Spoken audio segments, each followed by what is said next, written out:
I'm Annabelle, and today I'm going to be talking about intuition and the 3 filters that we apply to it.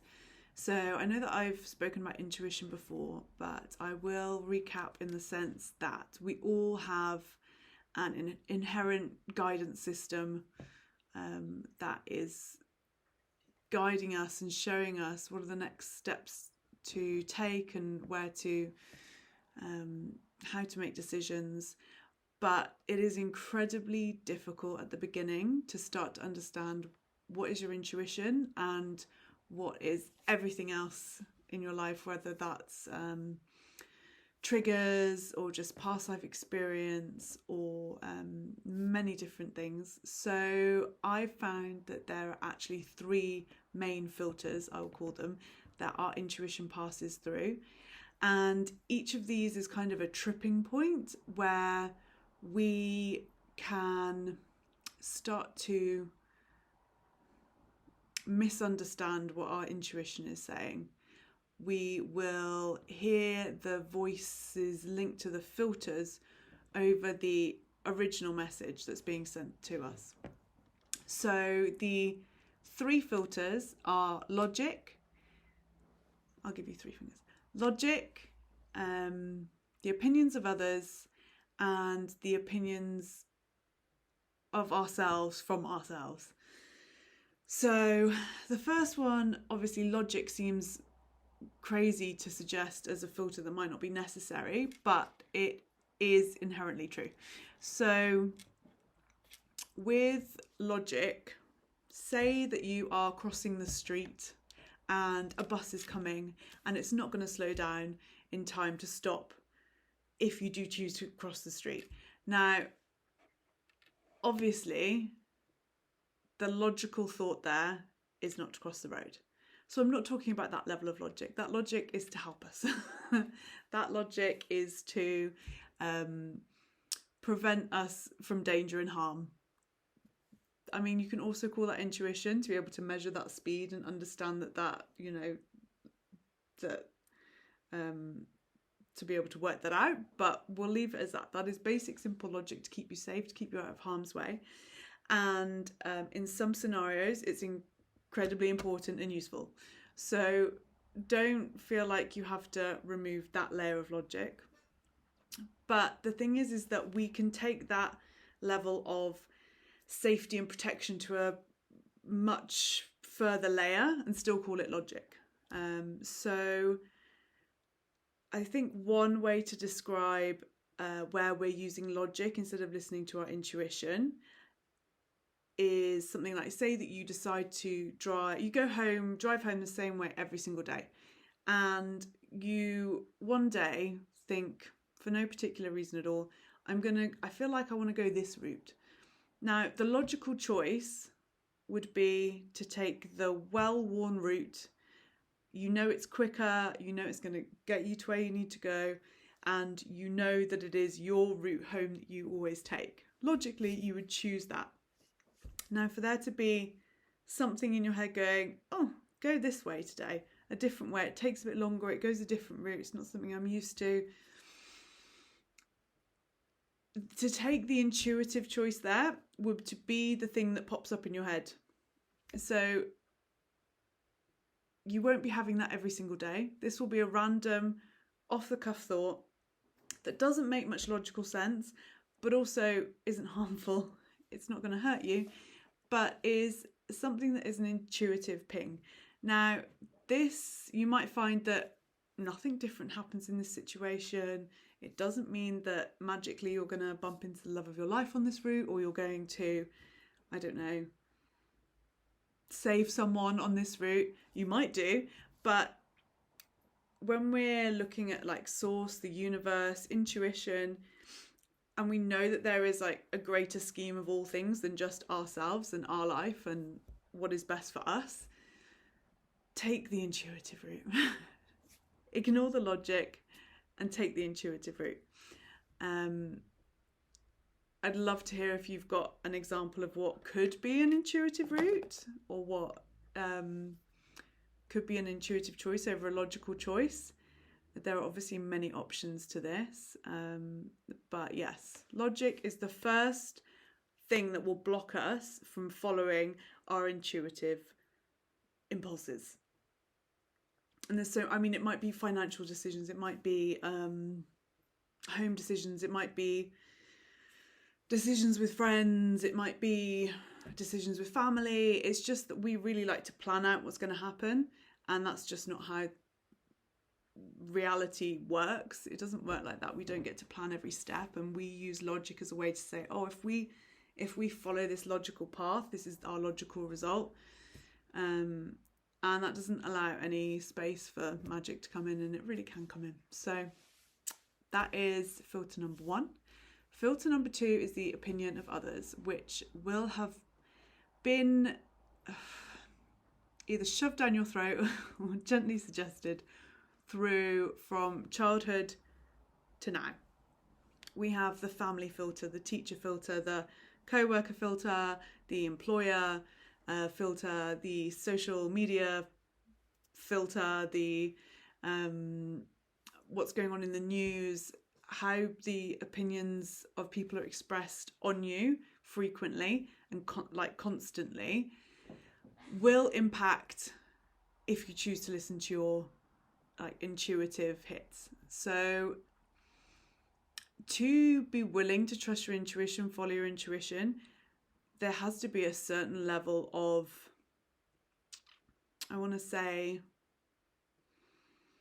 freedom from the opinion of others, because sometimes these things won't make sense to even us, and to trust that it's something that we're gonna do regardless of what other people think, it takes a lot of confidence, which is something that I think we build on and we learn and we develop. But the more we trust our intuition, the more we learn it's okay to trust our intuition, and the more willing we are to protect it.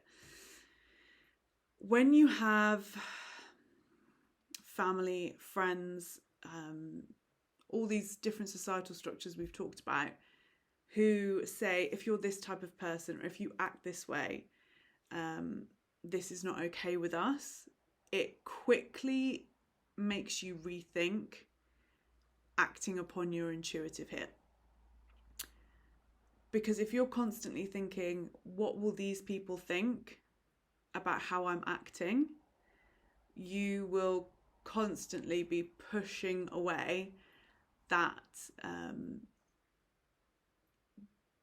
that intuitive knowing. Because especially when other people's opinions are so important to us, it would be mad to think that it wasn't in fact a blocking point for our intuition. We rely so heavily on the idea of safety and security in others that the idea that we might be ostracized or judged or questioned can be inherently terrifying. It's not to say that intuitive choices are going to put you on the outskirts of society by any means, but sometimes it might require you to do something that friends question, or family look down upon, or people just don't understand, and you have to keep pushing and keep going and trusting. Again, as I say, it's not something that you necessarily get to grips with at the beginning of unraveling intuition and listening to it and working with it. But the more that you do, and the more you see the outcomes from it, the benefits, the allowing life to happen when you kind of get out the way and just listen to what is happening intuitively, you start to trust it, and then other people's opinions slowly become less and less important because you know what you're going to receive on the other end of it. So that is filter number 2. It's a big one. It's hard to break. I'm like a good few years in and I'm still really wrangling it, but it's important to know that it's there. And the third filter is the deepest layer, which is your opinion of yourself. Because many intuitive hits will require that you start believing in yourself. It will require you to do something that's out of your comfort zone.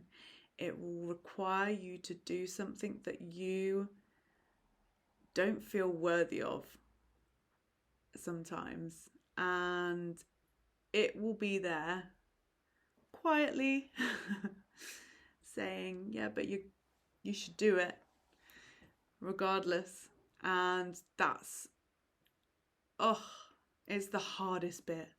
I'm a bit emotional today, so I'm already getting tears around this, but it's the hardest bit to really start to penetrate those beliefs you have about yourself, that maybe you're not good enough, that maybe you're not worthy, that you don't look right, you don't sound right, you don't act right, that you aren't capable of making the decisions that you're making, or that somebody else would make them better, or that you are not understanding what your intuition is saying, and so you're just making it up, making mistakes. You might look like a fool, you feel like a fool. This is I found for me, the biggest block of my intuition, because I know that stuff has come in and I've thought, but I shouldn't do that. I'm not capable of that. I'm not worthy of that. And I should leave that for someone else to do. But the fact is, if it's coming to you, it's probably for you to do. And I think the most important thing I've been learning through this healing journey is that frequently it's the stuff we don't want to do because we're feeling very uncomfortable about it. That is the route through. It's like a wall. Can't go over it, can't go under it, have to go through it. And it will make you feel uncomfortable, and you will find every reason why it's not intuition and it's something else looping in your head. And it's not something you should act on, it's something you should leave for somebody else. And it's safer when you don't think too highly of yourself, because then you don't have to put yourself out there. It is difficult and it can be hard to navigate it. It can be hard to accept that it's for you to do. But working through it and starting to put yourself out there and starting to reap rewards from it will just keep showing you that it's necessary. And it's potentially one of the most difficult things to do, to believe in yourself when you're not there, and to believe in your intuition when you're not even sure you trust yourself. So it's a hard one. It's a one that is necessary to really start seeing how it's blocking you. It will make you look at all the emotions that are coming up, and it will make you look at them, start having to deal with them and start processing them, because the clearer we get, the more that we work through these things, the closer we get to our intuition, the closer that we get to navigating life without all this constant chaos in our brains, and we start to just live from our bodies. So that's what I've got for you today, the 3 filters of intuition. I'm sure there are more, but these are just what came to me at the time, and I haven't thought of any more since. So yeah, let me know what you think, and good luck. It's a shit show out there.